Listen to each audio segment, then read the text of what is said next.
Good evening, ladies and gentlemen, and welcome to another Wednesday night with Advisors Webinars Surviving the Pandemic Challenges.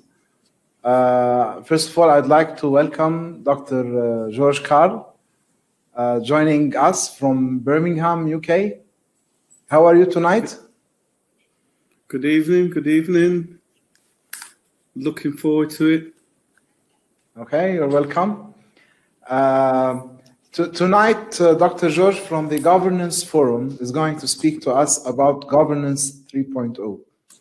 So before he starts and I give him the floor, I'd like to ask you, Dr. George, can you tell us what is the Governance Forum? Yes, the Governance Forum is a niche consultancy. We specialize in corporate governance solutions, training board members, understanding how governance framework should be developed for organizations. And also, and most importantly, we try and put the fun into something that sometimes people think is a boring subject. Okay. I'll have lots of questions around this because we usually talk and speak a lot about project governance and PMO governance and whatnot. But today, we have invited you and you thankfully accepted to speak to us about governance from the holistic perspective, the whole organizational aspect. So one of the things I'm going to ask you after you finish is several dimensions of how this relates to project management governance. Okay. So with this, I'm going to give you the floor to start. Yes. Excellent. Okay. Thank you very much. Okay. Thank you.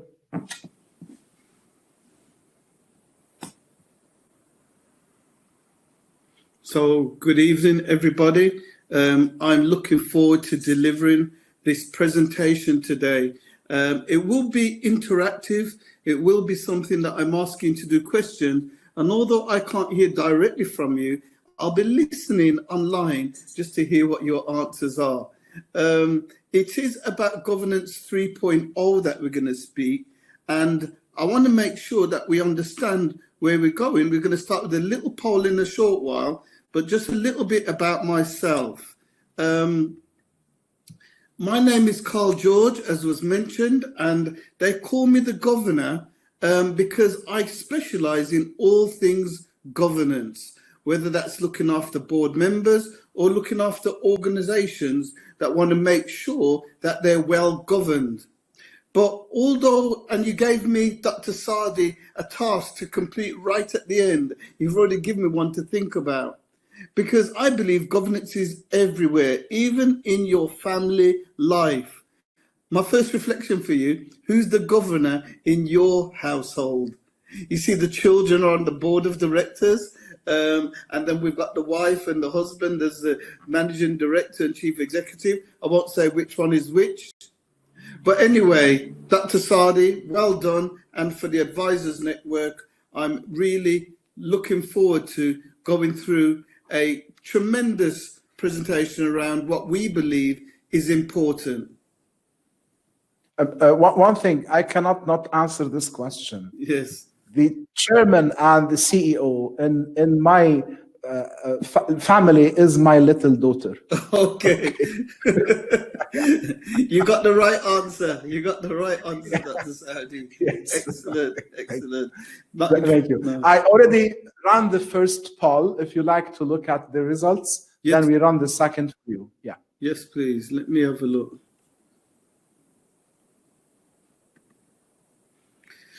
So, the first poll, I wanted to understand if you'd thought about the 3 generations of governance.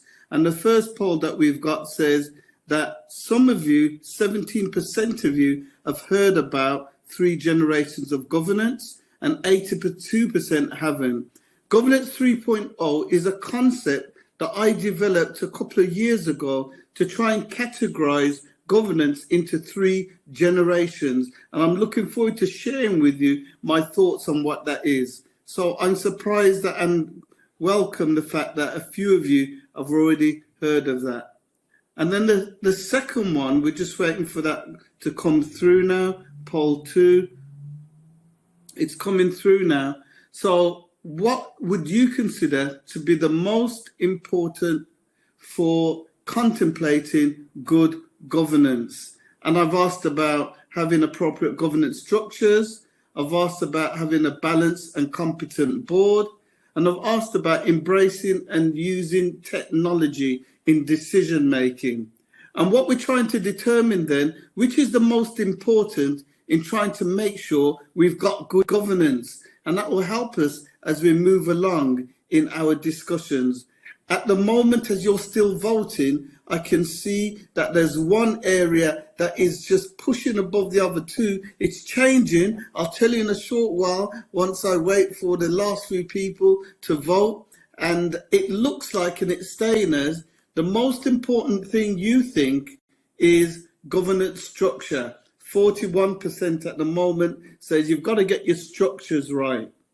26% is about having a balanced and competent board. And 32% say governance is about technology and decision making. So we will visit those figures later on, but at the top is something about structure that leads to good governance, in your opinion, So thank you. I'm going to get back to the presentation now. So I wanted to start today by just explaining what we're going to take you through is a journey. And I want to get to governance 3.0, but I've got to build up my case to just remind you of some of the key principles of what corporate governance is all about and why we need to have corporate governance in every single area. And I start with this definition in 1992. It's from someone called Sir Adra, who happened to come from the same area that I live. I'm in Birmingham in the UK. And his code, we sometimes call the Cadbury Code, is a code that's influenced corporate governance all over the world. And the committee that he chaired, the committee that he used to try and determine what best practice was in the early 90s, came up with this definition of what corporate governance is. And I like to start presentations with thinking about three key areas. And I know that I can't hear you, but what you can do is put in your chat room the answer to this question. What are the three key things in that definition that we need to remember when we're thinking about what is good corporate governance? What are the three things that have been identified by this definition? You can put them in the chat and I'll see if I can see them, but you can also say them out now. So what are the three things? There are three things in there that are the main elements of governance. I'll give you a few seconds.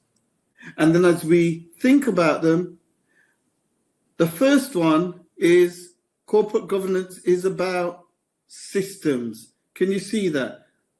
The second one is about direction. And the third one is about control. So corporate governance is about systems, it's about directing, and it's about controlling. You see, when we think about corporate governance, I want you to understand that it isn't an isolated department when we get on to start thinking about our project management later on. It isn't about an individual, and it isn't about a department trying to achieve what is good governance.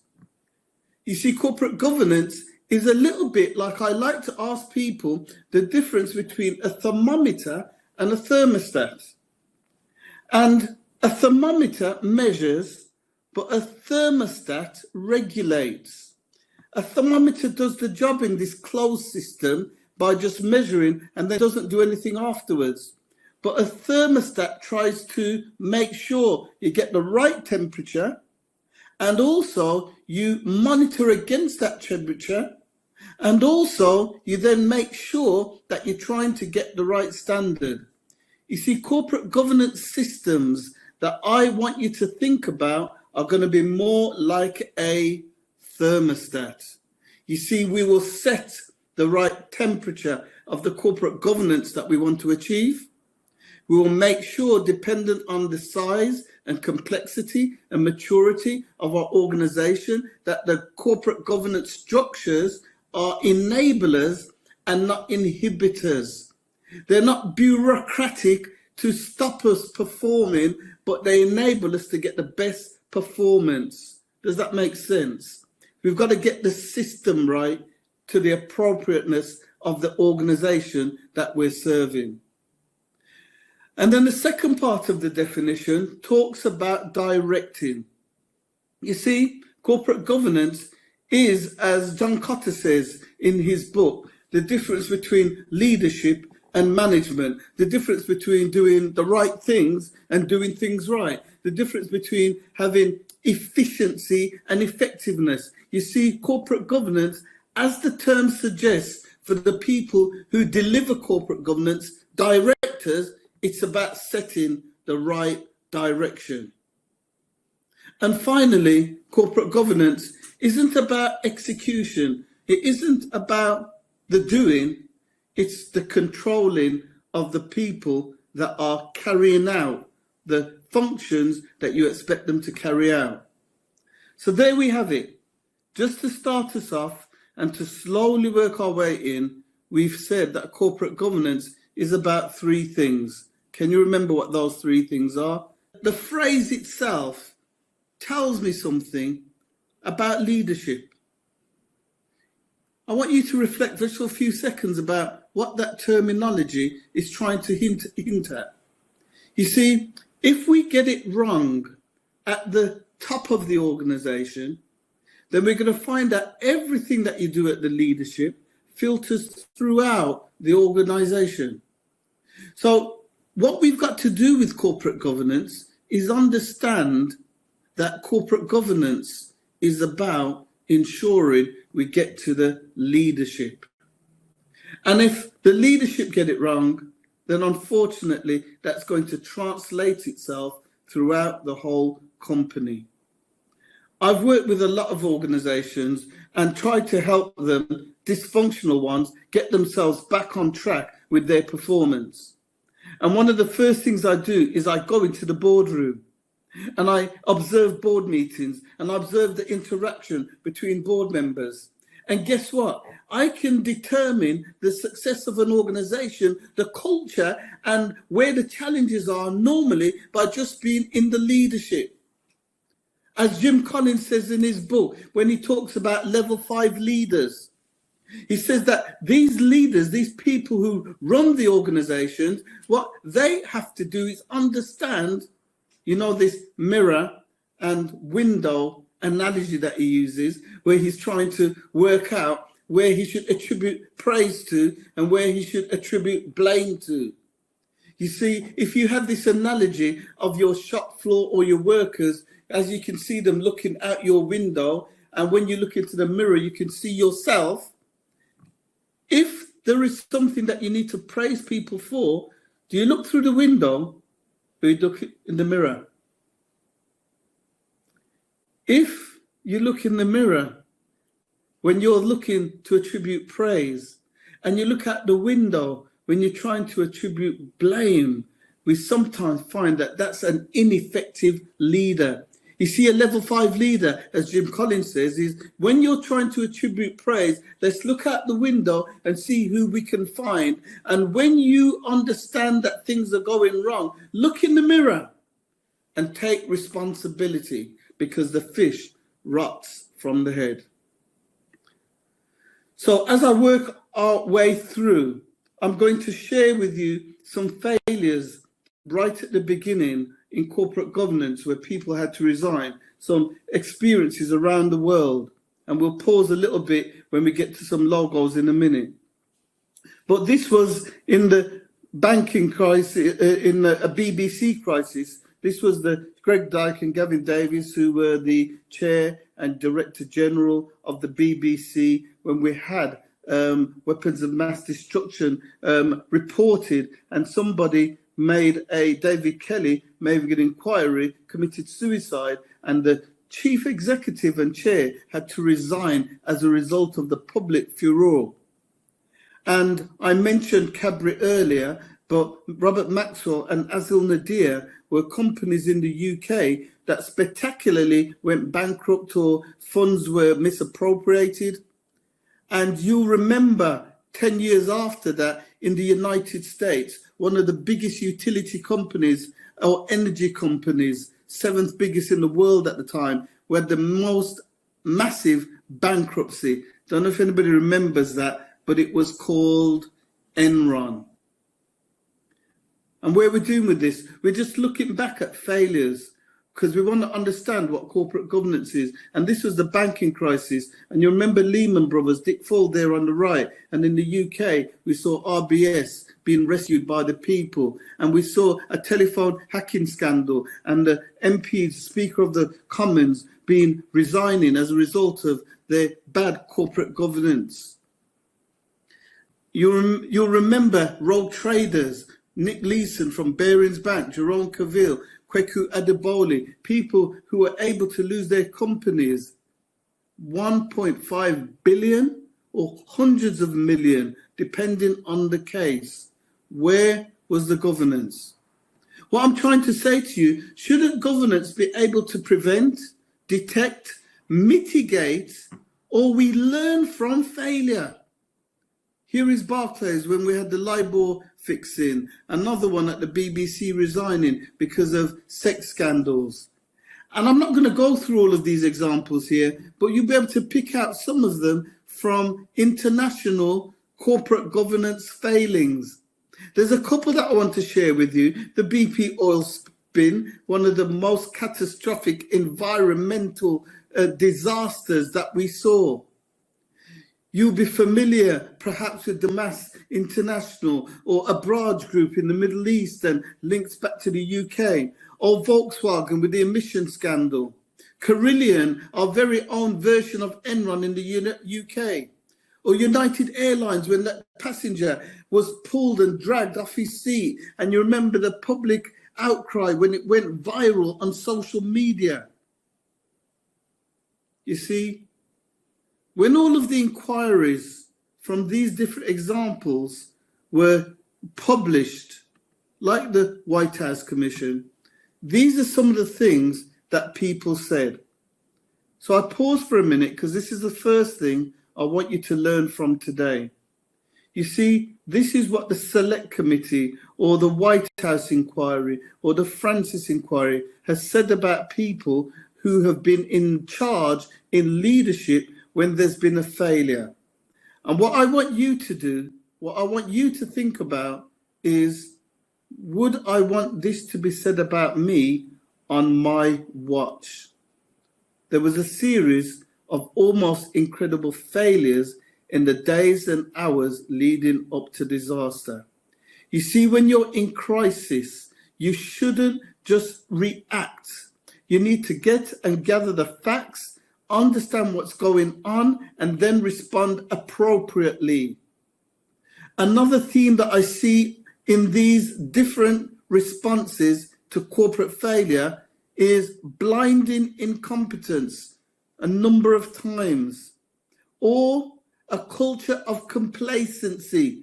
This means that the organization knew about it but decided not to do things because they think that they're robust and depression proof. A need for top to bottom reform. And then this one here, negligent. Trustees were negligent and ignored repeated warnings. You see, these are the things that I don't want us to be able to say about me on my watch, and some learning for you today. This was a guy who had a jewelry company, and he said something at an IDOD conference, Institute of Directors conference, as a joke. He said his jewelry was rubbish. His words were crap, actually. And it lost his business £500 million back in the 90s. A lot of money for a statement that the public didn't like. We call it doing a ratner. And what has this got to do with governance? You see, reputational damage is an important part of our consideration when we're thinking about governance.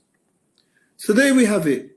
The consequences of corporate governance, a run on the banks.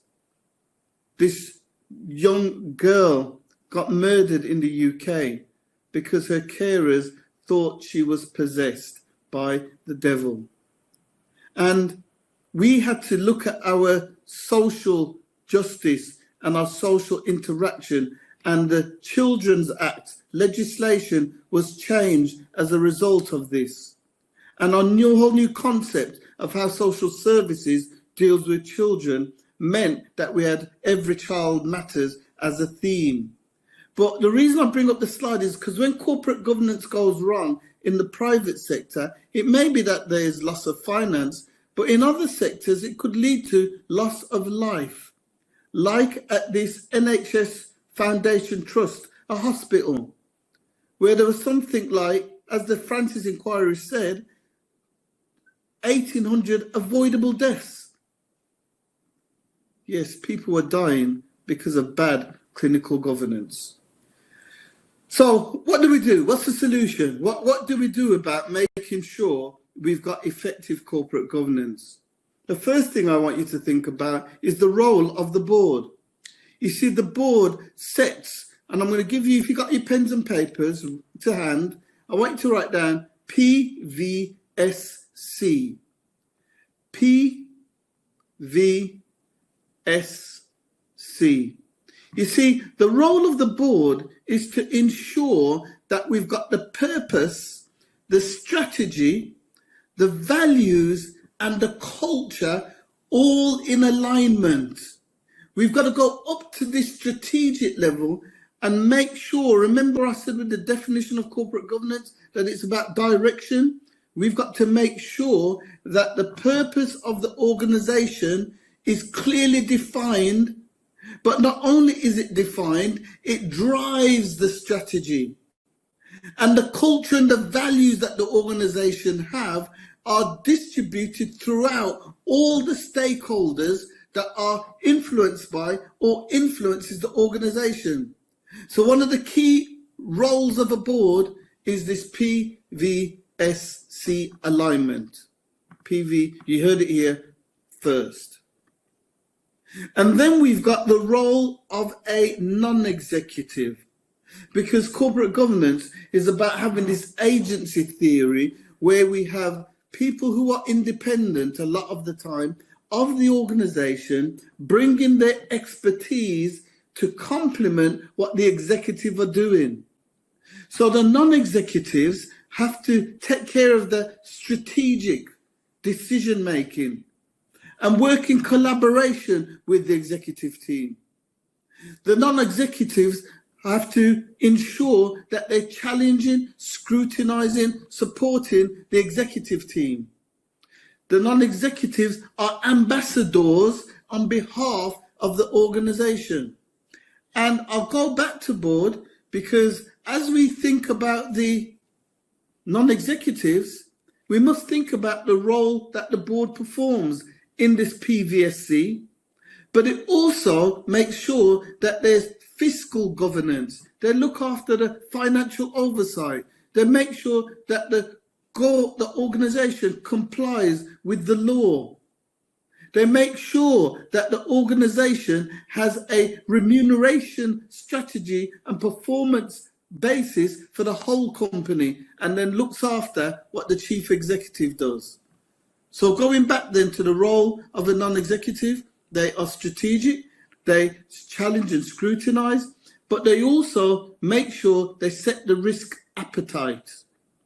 And those of you, many of you involved with project management, I'm sure part of that job is to talk explicitly about operational risk and how you have a risk map and ensuring that we've got a risk committee that feeds into the strategic risk register that the board look after.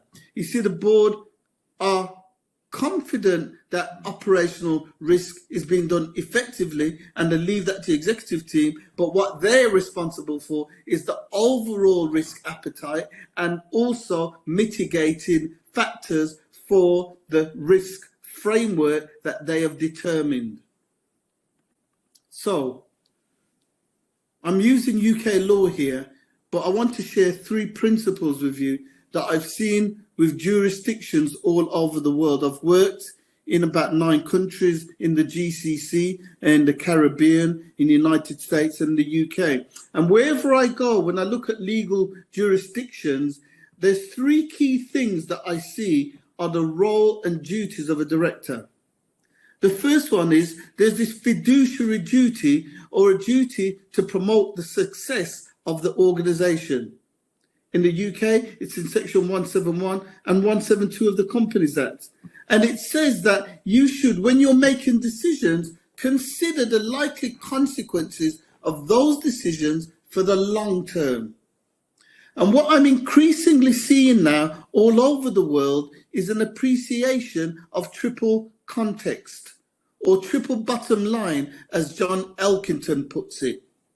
You see, it's not just about profit, it's about people and planet. And I've heard people talk about, rather than profit, people and planet, but prosperity with a broader aspect of what we need to measure, and looking at all our stakeholders, so suppliers, employees, customers, environment, public, government, to make sure that we're operating with a social contract that will help society. So that first duty is a duty of trust. The second duty of a director is the duty of care. And it's section 173 and 174 here. But it's a duty to exercise independent judgment and to carry out your role with, get this, care, skill for you if that decision goes wrong.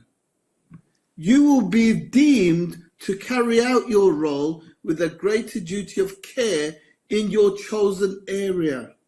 So as a director, what we want to do is make sure that you understand in the boardroom, you've got to read your papers. You've got to, it's comprehensive. So not too detailed, so we can't get to the data, but not too small, so there's not enough data there to consider. Because if you're not doing that, then how can you say that you're doing your job with care, skill, and diligence? And then the final bit, so the first one was this fiduciary duty. The second one is this duty of care. The final one is this duty of being independent. So we avoid conflict of interest, and we declare interest in proposed transactions so other people understand our part when they're making decisions. And finally, we don't accept benefits from third parties. So we've talked about what governance is, the 3 principles. We're on our journey because I want to get to 3 generations of governance. So on that journey, I've also talked about the role of the board and some failures.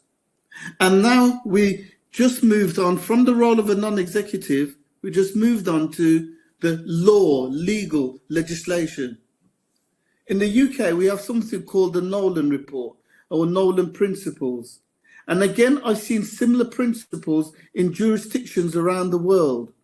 So I'm going to share these principles with you, and then you can highlight and see which one of them you've seen in your governance codes in your region or very similar.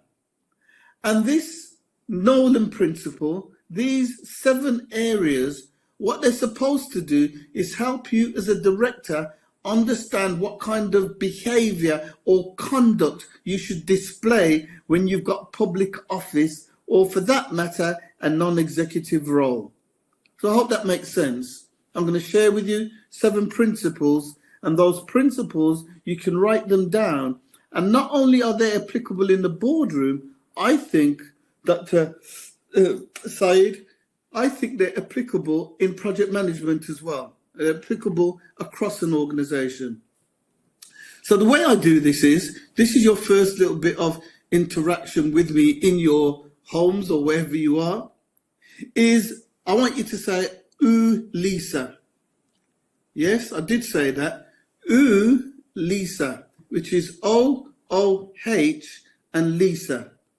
Some of you are writing it down, but you don't have to write it down because we're going to use that acronym to remind us of the principles. So I'll say it again, Lisa. So the first O is for openness.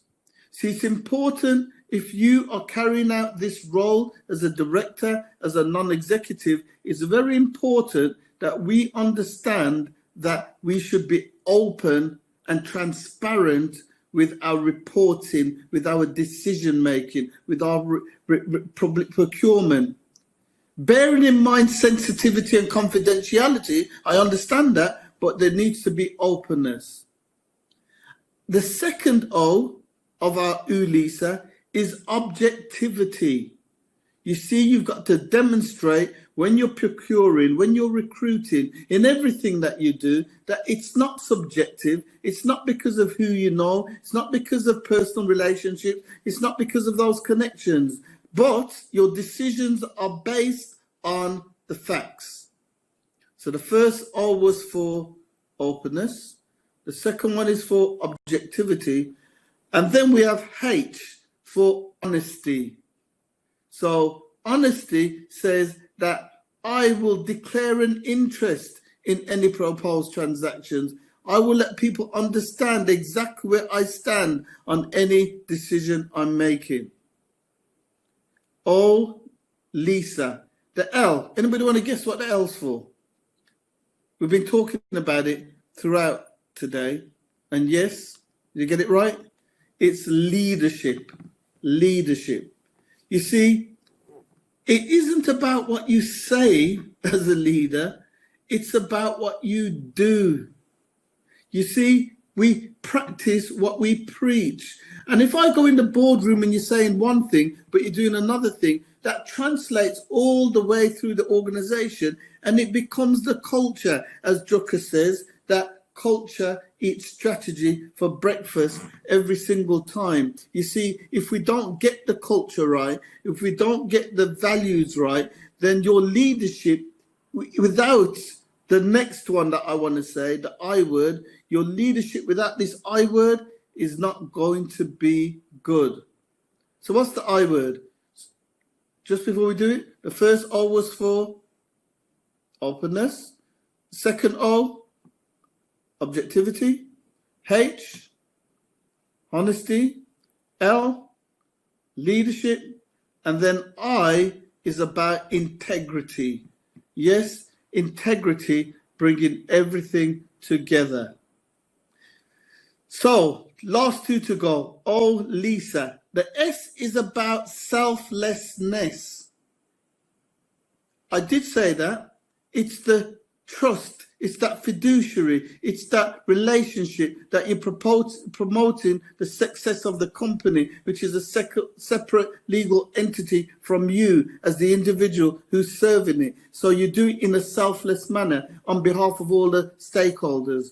And then the final one, the A, is about accountability, that you will be accountable. So there we have it, 7 principles.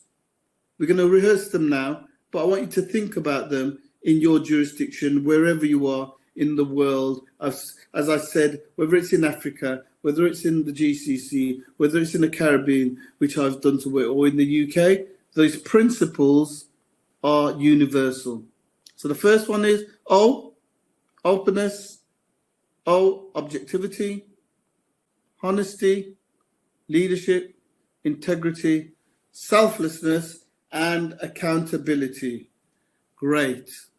So we are really getting through this work very quickly, just so I can get to Governance 3.0 and just share with you what these 3 generations of governance are all about.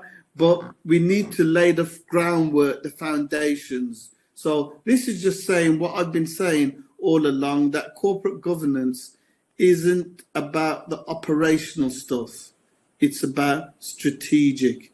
It's about making sure we understand what the company does, how it sets its values, and it's got to be distinguished from the day-to-day operational management of the company. So we now can think about a governance framework. a governance framework that enables us to determine where we're going. Dr. Saadi, I did have another poll that I wouldn't mind doing now. I don't know if poll 3 is ready. If we could start poll 3. And poll 3 says, how important is good governance in a crisis? How important is good governance in a crisis? So we've talked about some of those corporate failures, the BP oil spill, which you remember. You remember Lehman Brothers in the banking crisis back in 2008. We had in the UK, Grenfell, one of the most devastating fires to hit the UK in generations. When we're in this pandemic and we're in this crisis, what is it we need to do to make sure that we come out of it the other end unscathed? When we see these black swans and grey rhinos, what do we do? So, as the polls are coming in, I asked you, how important is good governance in a crisis? And the first response, A, is about not important at all. B is quite important, but there are other things that are more important. C, it's very important. And D is it's the most important item to consider. So 82% of you say that governance in a crisis is very important or the most important thing. So 82% of you, I'm glad you said that, but a full 42% said it's the most important thing. So the highest score from all of you today is that corporate governance, or good governance, I should say, is the most important thing to consider when you're in a crisis. Great. So having said that, I've given you a definition of governance, but I wanted to give you a framework within which you could understand how to determine what poor governance is and what bad governance is. And think about that so that we can then determine what good governance is. Does that make sense? So in the middle, we have there what I call compliance drivers: resources, competency, and execution. On the outside circles, we have what I call performance drivers: impact, transparency, and behavior.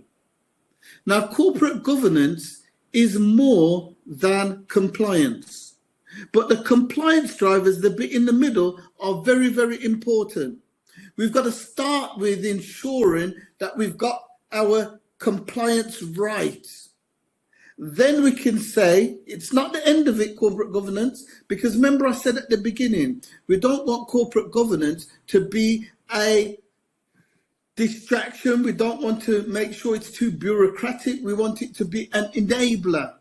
So once we've got the governance right, we then can move on to performance, which is the outer circle. So what do I mean by resources? The resources of an organization are all of the documents that you need to run the organization well, the structures. Remember in our first poll, you said that structure was probably the most important thing. 41% of you said structure was.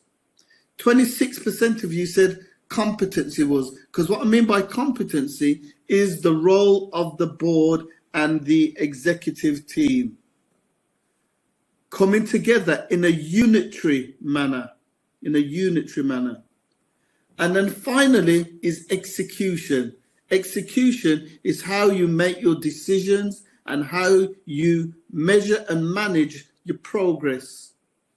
So under resources, I'll look at role descriptions of the board. I'll look at articles of association. I will look at terms of reference or board charters, as you may call them. I will look at the policies that are around corporate governance, the strategic policies, not the operational ones, and I will try and make sure they're all fit for purpose. When we move on to competency, I'll try and ensure that we've got in there a balance board of the right size with the right balance of age, gender, ethnicity, disability, but cognitive diversity and neural diversity, having different ways of thinking so we can get the best out of the board. We want to make sure that they're trained and continually developing and making sure they're inducted properly, and also that they're evaluating their performance. And then finally, as I said, the board is the decision maker. In fact, it's the highest decision-making authority in a company, as the chair and the chief executive. And what we see there is that the board should make sure they challenge and scrutinize the executive team, but make decisions and engage with all the stakeholders appropriately, not just telling them what they're doing, but consulting and making sure that the strategy and the vision, do you remember what I said? PVSC, that the purpose, and who's going to get it? Who's the ones that remembered? S, strategy, yes, V, values, and C, culture are aligned. So there you have it. Those are the compliance drivers. And we're getting closer to these two generations because this is the framework that we need to consider good governance. So in those compliance drivers, we then come up to the outer circle and we look for the performance drivers. Because guess what? You could have your structures. You can have a competent board on paper. You could even have excellent risk assessments and business plans and corporate planning and get it wrong and fail if you're not looking at the outer circle. The outer circle tells me about transparency of your information. We want to make sure that the board members get the appropriate information from the executive team because they're just agents. And if you don't get the right information, you can't do your job. And also that the organization itself presents the right information to external stakeholders. Yes, your annual report needs to be disclosed with integrated accounting principles so that what the figures say tie up with what the words say, which makes sure that everything is in alignment. And we talk about not just profit, but all elements of the organization. And then impact. We need to consider the impact on our stakeholders. What does the organization's impact have on the employees, have on our suppliers, have on our customers, and what feedback do you get, and what consultation do you do in carrying out your role as a good corporate citizen? But the one that's most important for me, the one that can scupper everything else, is board behavior. If we get dysfunctional behavior in the boardroom, then everything else fails. Let me explain.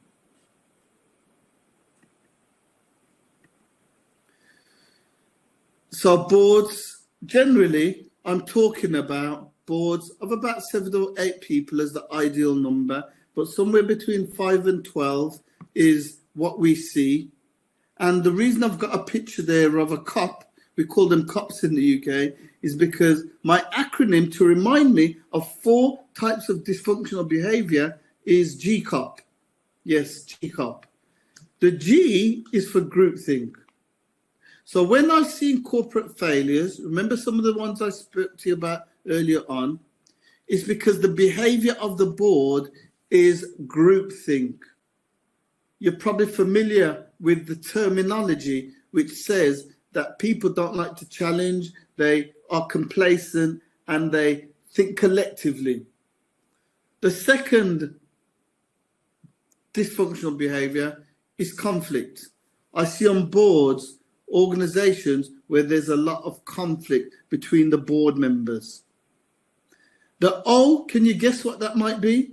This is for smaller organizations sometime, or for smaller family businesses. The O is for operational. This is when board members try and get into do the detail. And the P, the last one, is about being passive. So we've got groupthink, dysfunction 1. Conflict. dysfunction 2. Operational, dysfunction 3. And then passive. This way you don't do anything. You just turn up to meetings, you rubber stamp what's going on. Passive, dysfunction 4. And why was I telling you all of this? Just as a reminder, because I said you can get all of the compliance right. You can even be having the right impact sometimes and transparency. But in my opinion, many of the failures I've seen have been because of those 4 areas. The complacency of good groupthink, the conflict where you're not thinking about the beneficiaries of the stakeholders, you're thinking about personal conflicts, getting operational and therefore taking your eye off the ball and not being strategic, or worse, passive where you don't do anything. That's where we've seen failure. So not for today in any detail, because the TGF zoo that I've got here, the Governance Forum Zoo, tells me animals which have dysfunctional behavior. And because today I just wanted to whet your appetite, we can't go through them in any detail, but I thought let me share some of them with you. So a sheep, for example, is a follower. So in my TGF zoo, I see board members who are followers, which is equivalent of a category heading of groupthink. Can you see that? You see, you ask them a question and they don't really know what they're going to say until someone else answers, and then they follow each other. Or a bee. Can you see the bee right at the left? A busy bee board member buzzing around, bzzz, interfering in what's going on. They don't stay strategic and they get involved and interfere with the executive, which means the executive can't be held accountable and can't get on with their job.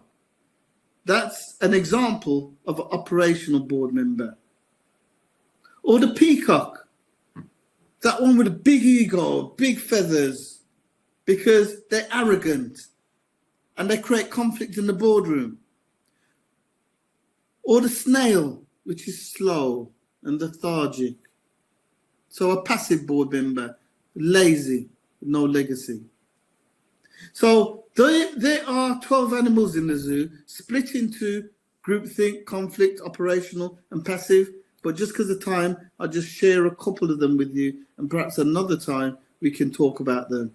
And if I was going to talk about bad behavior, I thought I need to have one which was good behavior. So this is a griffin. It's an eagle's head with a lion's body. So building the, and you might say, Karl, you're cheating, because that's not a real animal. I know, but I really think this is a really good example of good behavior, because the eagle has the ability to fly into adversity, to see the detail, to come down into the detail, and then go back up to where it needs to be. And also at the same time, being proactive, particularly the woman lion who takes care of the team and makes sure that they're proactive and not stuck in the headlights like a rabbit-style board, being passive. So, there we have it. Boards shouldn't be a comfortable place. You see, the boardroom, it shouldn't have tension. It should have healthy tension. There shouldn't be conflict. It should be a place where you're not too friendly, because that's where you get that complacency. But you're not conflict, because that's where we get the boards that I said are dysfunctional. We've got to find that somewhere in the middle of healthy tension. Doing that. And I'm going to go on to, as I move on to our last 10 minutes or so, our last poll for today. So poll 4. When do you think governance 3.0 will end or has ended? So we've got generation 1 governance, we've got generation 2, and we've got generation 3. When do you think generation 3 governance will finish? Because generation 1 to 3 is a history of corporate governance. So A small number think it ended in 1990s. A few think it's in 2000s. We've got about 14% there. 2010 onwards, some people think it's ended. And 2020 onwards, 34%.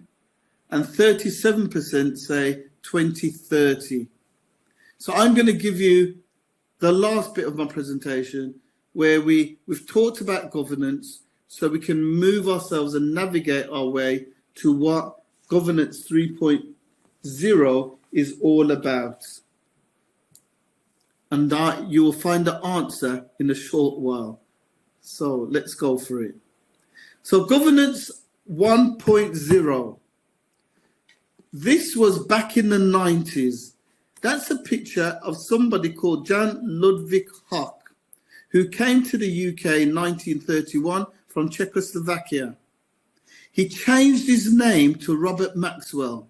Very intellectual man, spoke 9 languages. He was a captain in the army, won the Military Cross. But he ran his business, and this is what I call Generation 1 governance, in a dominance hierarchy way. You know, the kind of leader that says, this is the way it's going to happen. It's my way or no way. If you're on the board of one of his companies as a director and you disagreed with him, you will be out. He must be sick of me mentioning him, because I mention him every time I think about Generation 1 governance. You see, if you were an executive in his business and you disagreed with him, guess what would also happen? Yes, you're out. And if you disagreed and you were the auditor, somebody who's got a statutory obligation to give an opinion on the truth and fairness of your accounts, even if you disagreed, who'd get rid of you, find someone else. So I call Generation 1 governance dominance hierarchy, where one individual has so much power, unfettered powers of decision. It's the paper age of governance. It's in the early 90s, and it's where organizations at this time were just getting into thinking about whether there should be other people on their boards as opposed to just the founder director and the people that they influence. Remember when I covered legal jurisdiction, I said that every member should be able to exercise independent judgment. Let me move on to Generation 2. Generation 2 for me is what I call blind spots. I call it the blind spots and almost willful blindness for a number of reasons. You see, Enron was the world's largest energy company. Why I use them as an example? Something like £100 billion in turnover with 30,000 employees. And their share price went from $90 to under $1 literally overnight, because they were producing information which said they were profitable, but they were hiding information on special purpose vehicles or off balance sheet so that people couldn't see what was going on. And it took a whistleblower for everything to come out. It was the largest bankruptcy in the world at the time. So I call Generation 2 governance the blind spot or the computer age. Remember in the 90s up to about 2010, when we started to see much better governance in the boardroom, you'd now see people who've got finance skills, legal skills. You now start to see independent people on the board. We now start to see board papers that are comprehensive and corporate plans and so on. But in the midst of all of that efficiency and effectiveness, seemingly, an organization was able to go bankrupt right in front of our eyes. And I think it's because certain blind spots. One of the blind spots in Generation 2 is what I call the good old days. Anybody familiar with that? If it ain't broke, don't fix it. It seems to be working okay for me. There's this sector arrogance we see sometimes, that this is the way we do it in our sector, even if it doesn't translate to good behavior or good performance. People still say, well, that's the way we do it in our sector. In the global economy that we're in, you can't rely on your sector anymore. You've got to have best practice against every sector.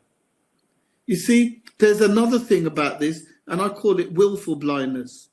You see, willful blindness, as Margaret Heffernan in her book says, and the judge in the case against Jeffrey Skinning and Kenneth Lay at Enron said this: if there's something that you should have known, something that you could have known, and you chose not to know, then you are liable. You're still liable. I think the blind spot generation of governance is from the 90s up to 2010. It's the I didn't see it coming generation. And then the third generation, and here's your answer to the question, I believe started in 2010. It started after the banking crisis because we had a review of governance codes all around the world. We had a number of different reviews and reports as to how corporate governance had to be able to prevent, detect, mitigate, learn from all the past. And in my opinion, in my model that I'm pulling together, Governance 3.0 will finish in 2020. It's at this time, because of the pandemic that we're going in, that we will talk about post-COVID governance. It'll be pre-COVID and post-COVID. So look out for generation 4. We're up to generation 3. Grey Rhino events happening at the same time. You see, the travel market was disrupted because people were able to book online on their own. With the climate change that we've seen, people had staycations in certain countries rather than trying to go to hotter countries. They found, particularly in the UK, that people might stay here rather than going abroad.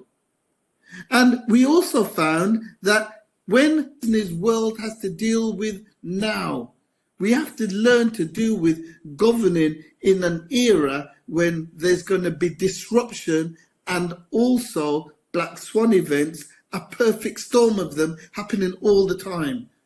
That's what I call generation 3. So if we've got generation 3 as the disruptive generation, we've got to have governance structures that are able to deal with the things that we didn't see before. You see, the boardroom, we've got to change the board members to tie in with the generation of governance that we find ourselves in.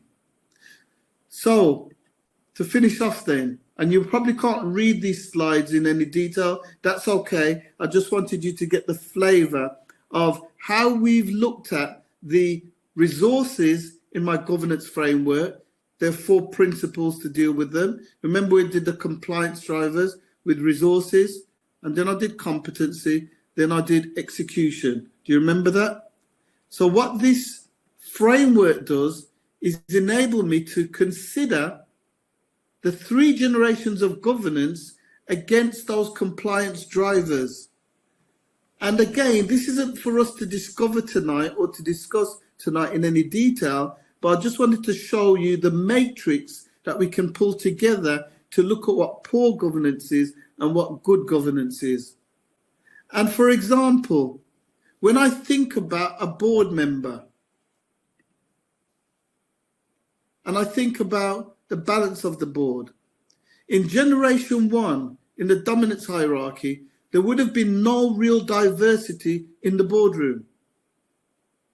But in generation 2, we've seen boards now looking at age and gender and ethnicity, cultural diversity.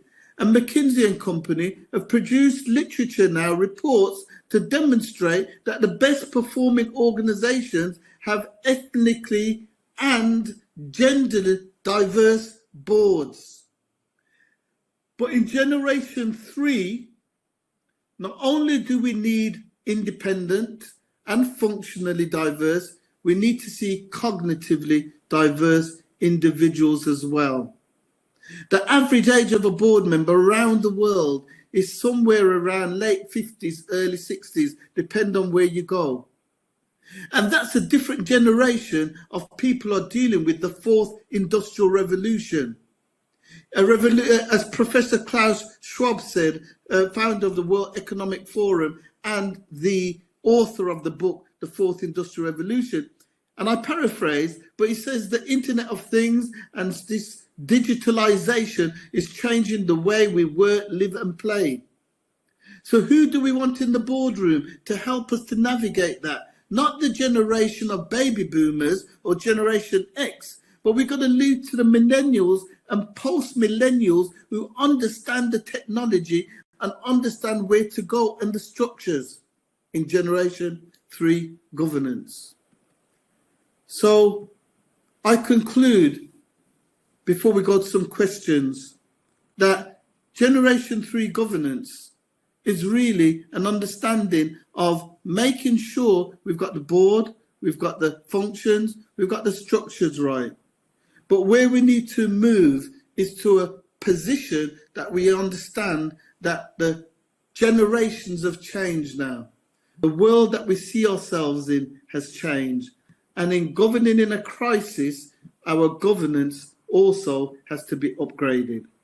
So diversity in the boardroom is going to be one of the key elements, and the structures and flexibility of those structures and the way we operate is going to be a key ingredient. And embracing technology and the convergence of capacity with speed and with technology of bio and infotech all coming together, embracing all of that and using it effectively is where third generation governance needs to be. Dr. Saadi, I conclude there and ask you to bring us back in case we've got questions for the last 10 minutes or so, 12 minutes. Okay, thank you very much. A very interesting perspective, very interesting insights, I believe, new to many of us within our channel. Before I have some questions, I have some of my own. Dr. Saadi, I don't know I'd why, just like to... I'm getting some interference when you speak. I don't know if it's just me. I can hear you now. Can you hear me properly? I can hear you now, though. Yeah. Okay. Perhaps I think there are some internet troubles tonight. I don't know why. I believe the video, the recording will be hopefully much better. Before we take some discussions, interesting discussions, I'd just like to remind everybody that next Wednesday, we're going to have a webinar about healthcare resilience and digitalization, how they are redefining the project economy, by Dr. Mazen Qadir from UAE, from PMI UAE as well. Then on 15 December, we will have the launching of the relationship between Kuwait Project Management Society and advisors.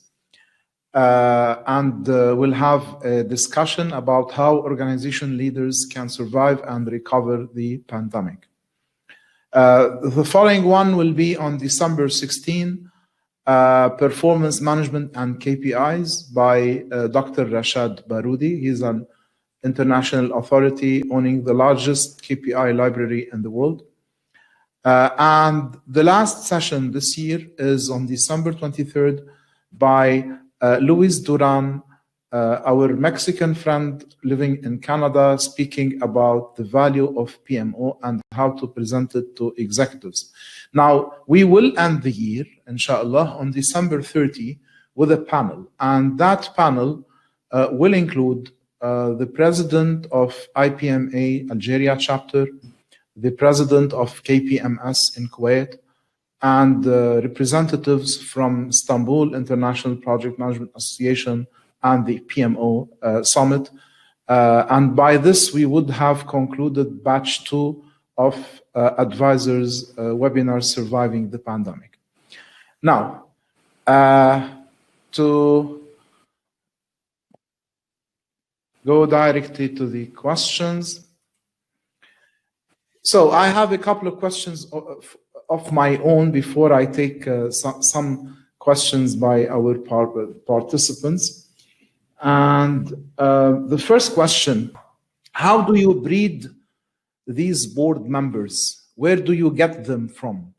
For example, we know if you want to have a project manager, there are certifications, you look for certain experience, you do your due diligence, you ask about them, you call the references and whatnot. But when it comes to board members, in many areas in the world, they are not elected through a significant known framework with proper transparency, but rather they are assigned because of who they know or which party they belong to. So the first question, if you do not have the right board members, can you practice governance 3.0, 4.0, or whatever? You're exactly right. And this, as I've seen through the generations, is a big challenge that we see across the world. And as companies and organizations get more mature, they understand that they've got to get good governance. And what we find is there are governance codes which tell us how to recruit, induct, and train board members. And it will be no surprise that in the GCC in the Middle East, when the foreign investment was required, that governance codes were adopted, perhaps not because of it's a moral or nice thing to do, but the business imperative was that we've got to demonstrate that we've got good governance. So by adopting a governance code, there then are some things that they have to put in place.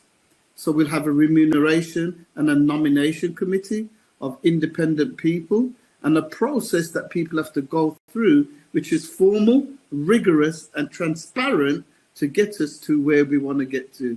So what we find is that the governance maturity as a country, as a region, gets to understand that we need to demonstrate good governance. They will have to be forced into sometimes implementing, but the byproduct of getting a good board is that actually it's a better way of running the business.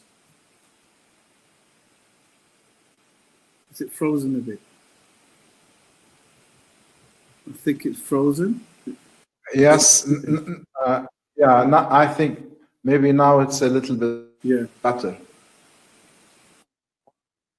Okay, the last sentence you were talking about when you have better boards. So when we've got better boards, what we see then is, as a byproduct of putting in good processes and systems, as a byproduct of that, we then make sure that the organization is being able to run more effectively.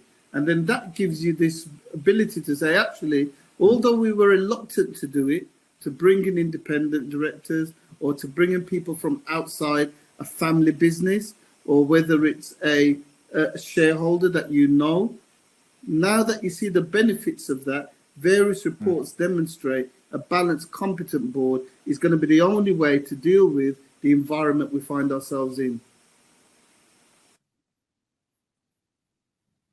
Okay, and this leads to my second question before I start to take questions from our audience, which is, in many cases, when we are required to establish a portfolio management office to realize the strategy, or a program management office, or a project management office to manage and supervise proper execution, we tend to develop the governance for all these systems.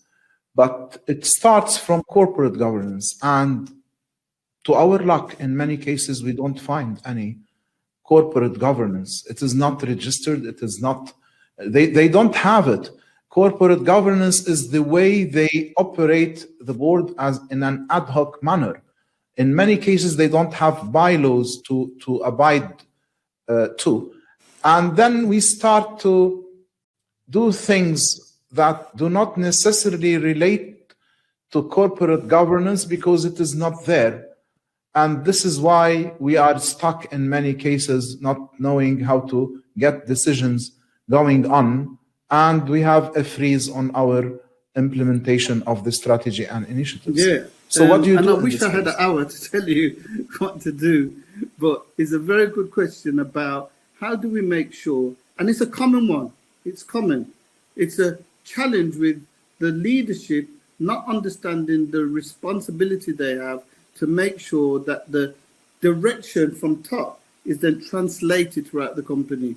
and they don't understand how that can hold up and procrastinate. So I get executive teams coming to me all the time to say, the board need to make a decision, or the board are interfering, or they dive deep and give them the information, then they want more information. And there are no protocols for us to decide where the boundaries lie between the board and the executive. So where I'll start from, Dr. Saadi, is that we have to think about that governance framework. We have to think about, remember, the resources, the competency and the execution, but getting the resources and structures right, making sure we've got matters reserved for the board, boundaries, terms of reference for the committees, delegated authorities, so everybody knows what they're supposed to do, and that's all translated, communicated, and then implemented through that program. Okay, interesting. By the way, it ties very well to the strategy implementation roadmap.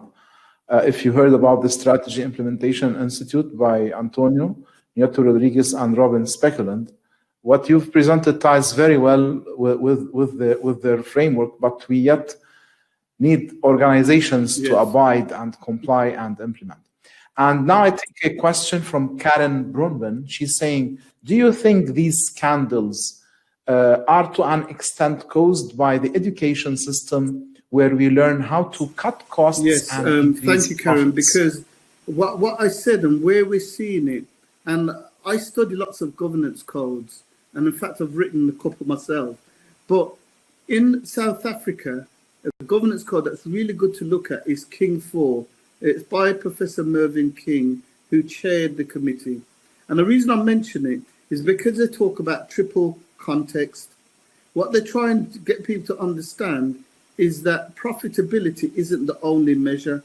In fact, you could be profitable and also be causing harm to customers, even the suppliers down the supply chain, in terms of the labor that you're using. And the biggest grey rhino at the moment is the climate change and climate control.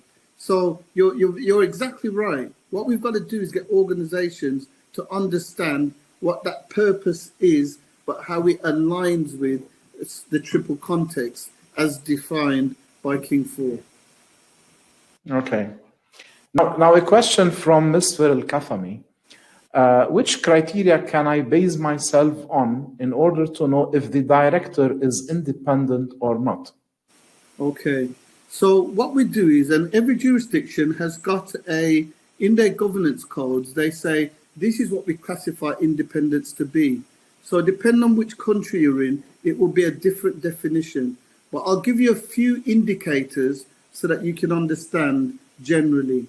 So one of the things we wanted to check out is, are there any connections between the director, family connections, and the company? So are there any relationships? Secondly, when was the last time you worked there? So did you work there within the last 5 years? If you did, you've probably got challenge with independence. Or have you got a significant contract or shareholding with the company? That would give me an indication of independence. Or another one, and this is an important one, if you've been on the board for more than 9 or 10 years, can you see that impacts your independence as well? Because you're starting to become part of the organization that you're supposed to be independent of. So, and probably one more, cross directorships is another clue. If you're director on there and they're director on mine, that would hinder independence as well. So just a few categories there. Yeah. Now another question also from Misfir, before I take other questions. How can companies evaluate board's effectiveness? Okay. So board evaluation is a really important area in the last generation of governance codes. So many governance codes are updated to demonstrate that the board should have an evaluation just like employees. And I will give you 4 very quick ideas about some of the things that we can look at. But bearing in mind, just like if I had a car repair or car service and I did my tires, that wouldn't be a car service, it would just be a tire check. So don't think that any of these on their own is a board evaluation. one of the things we can do is have a skills audit. We can look at the skills and competencies of every board member and try and put them onto a matrix to determine where there's gaps or weaknesses on the board. Another thing we can do is examine the agenda, the reports and the minutes, because the paperwork that we receive, whether it's comprehensive enough or gives us the right indicators to measure, will also help us to determine. And when I look at the minutes, I can see the decisions that you're making, and are they appropriate? Are they strategic? And are we spending the right amount of time? And the third area that I can do is do a board appraisal, where I ask every board member to say how they feel the paperwork, the competency of the board, the execution, and then I can gather that information and see if there's any blind spots. Number one, I can see whether certain people are saying the same thing, so we need to examine it. I can even tell about disgruntled non-executives, because they're the ones on their own as an outlier, and they're either delusional or they're the only one that's got it right and all the rest of the board are wrong. But we can use it as a point to examine. So there's many more, but in terms of evaluation, there's 3 or 4 things there. So you did a 360 degrees assessment, and you looked for corroboration and an evidence-based system to identify the facts from the myths, which is quite interesting. Now I have from Nabil Ali 2 interesting questions. The first, what is the difference between governance and auditing? Okay, so auditing is a subset, in my opinion. So auditing, whether it's an internal audit of people looking at systems and making sure that they're right, or an external audit that's looking at, normally as an accountant's external audit, they're looking at an opinion on the financial statements, but they're just tools in the whole governance framework that we use to get this word that I call assurance. So as a board member, I want to make sure that I'm assured that things are being done the way they should be done. But because I want to stay strategic, I can't get down to the detail. So I may need to use audit evidence to help me to get an opinion. So audit is a subset that we use to get to our end goal. And if I have time, I'll talk about 3 lines of defense and comfort, conviction and confidence, but that's for another day. Okay, I have a very interesting question which came to my mind also from Nabil Ali. And he's asking, are there software applications utilizing AI, for example, to perform governance activities in place of board members? Meaning, will we find a bot or AI that will replace board members? Yes, when I think about governance 4.0, my last talk and my last travel was in February of this year, just before the pandemic, to Dubai. And I was talking about the 4th Industrial Revolution, not knowing that in the UAE, they decided they're going to be the 4th Industrial Revolution capital of the world. And the building that I was in was 3D printed as well. And when I went to the bank, a computer asked me, a robot asked me what I wanted to do. So I was right in the hub of it. But the reason why that question excites me, because I think there will be a place, like when you're watching those films, and we've seen it in the virtual world now, that we now have to have virtual meetings, and we can have some kind of robotics that works with giving us the information, the indicators that then we discuss. And then you know that in Saudi, they've got the first citizen where she was able to talk and so on and communicate. And I can see that happen in the boardroom, that we use them as a resource and as a tool. But unfortunately, I haven't seen it in the boardroom yet. But watch this space. I don't think we're far away. Okay. So another similar question, or in the area, from Muhammad Salahuddin. Why do you consider governance 4.0 delayed regarding industry 4.0? And why did you connect it to the post-COVID-19? Okay. Yes. So the reason why I put it to COVID-19 is because before COVID-19, I had already written Governance 3.0. I launched it. We're writing a book about it. And I didn't anticipate, like anybody else, this unprecedented, unanticipated, we just didn't know it was going to happen.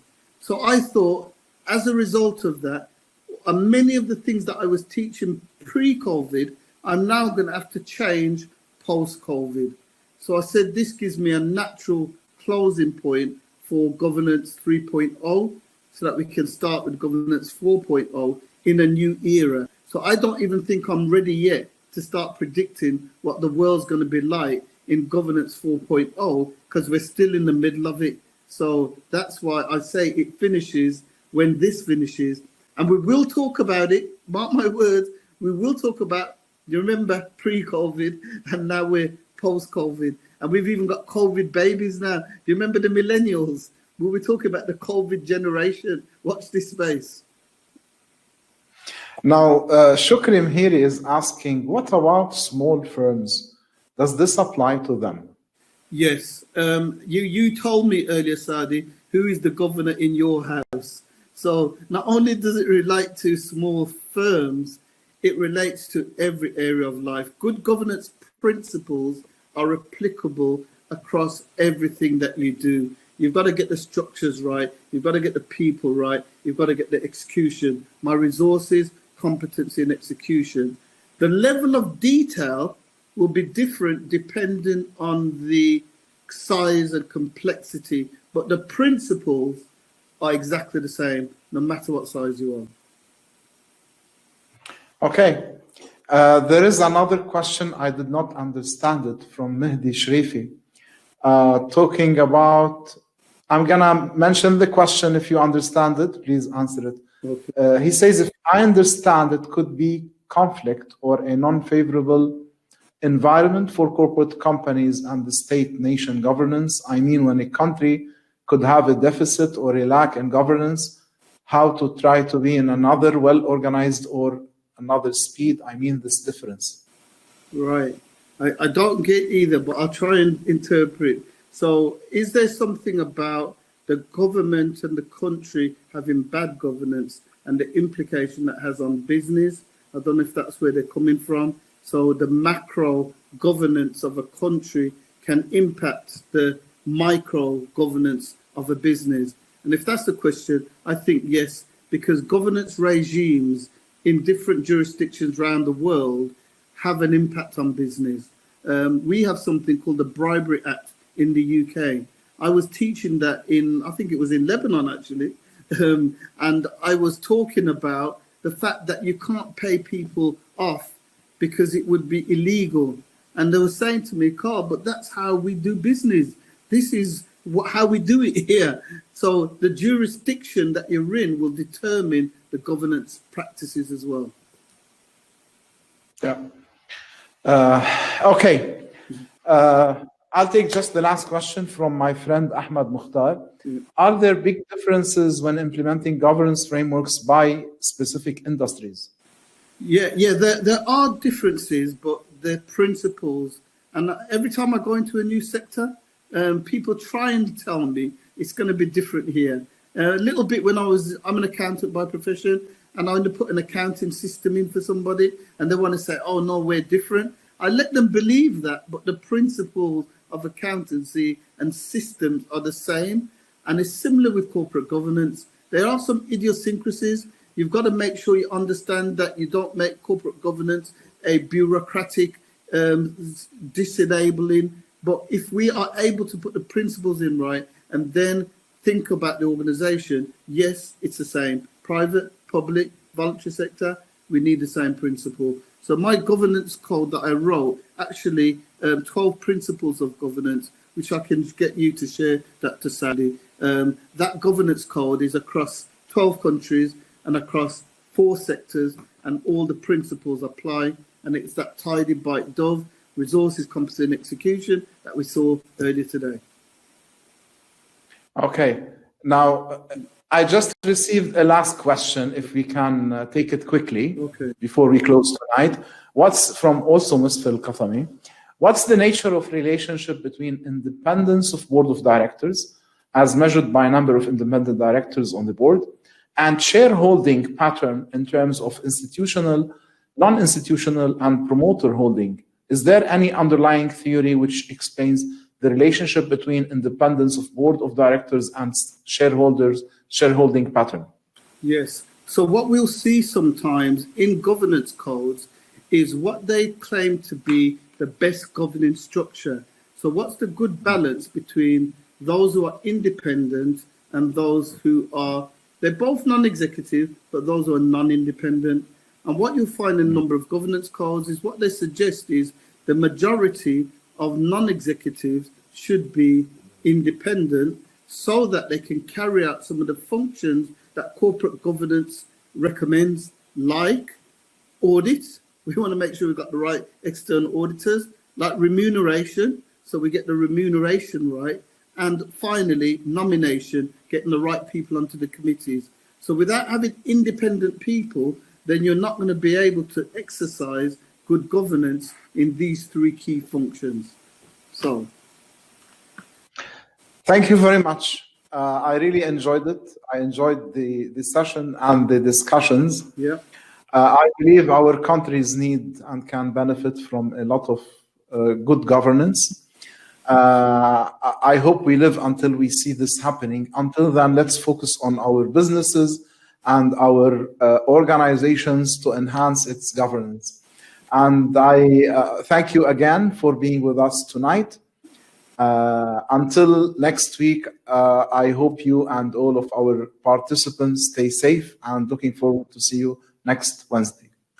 Thank you, Dr. Saadi. Thank you to everybody. I've enjoyed getting tingly about corporate governance. Bye for now. Bye-bye.